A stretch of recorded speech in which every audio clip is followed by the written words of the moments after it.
کرتا ہوں تو بہت رونا آتا ہے. جب دیکھتا ہوں کہ ابھی رو نہیں رہا ہے کچھ، آنکھ میں آنسو نہیں آ رہے، تو پھر ماں باپ کا تصور شروع کر دیتے ہیں، تو اس سے رونا آتا ہے. جی، پہلا سلام گھر سے نکلتے وقت والدہ کو کرتا ہوں، گھر میں داخل ہوتے وقت پہلا سلام والدہ سے. مسجد میں صبح آیا، نکلا، ماں تمہیں سحری کی تھی؟ ماں.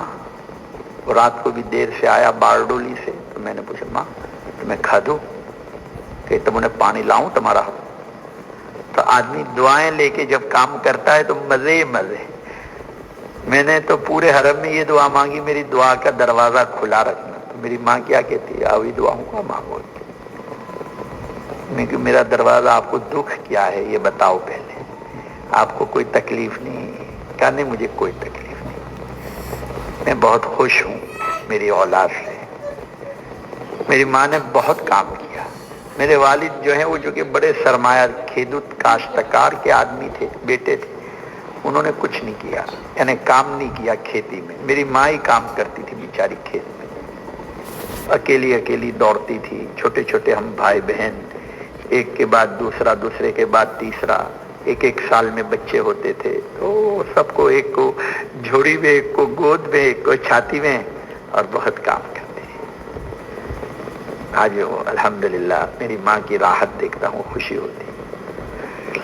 تو دیکھیے، جب تک آپ اپنے ماں باپ کی دعائیں نہیں لیں گے، سمجھ میں آیا؟ اور جب تک اساتذہ کی دعائیں نہیں لیں گے، اس وقت تک مولانا آپ اپنے وقت کے کتنے بڑے علامت الدہر کیوں نہ بن جائیں، کچھ نہیں ہوگا. علم میں نورانیت اور روحانیت نہیں آئے. سمجھ شریف میں آیا، اس کی اساتذہ کی دعائیں لیجیے،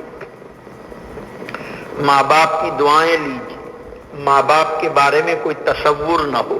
میں کس طرح دعا کرتا ہوں، میرے والد کا تصور کیسے کرتا ہوں؟ غوث پاک، قطب الاقطاب. کوئی وہ میں سوچتا ہوں وہ کیا مانگتے ہوں گے.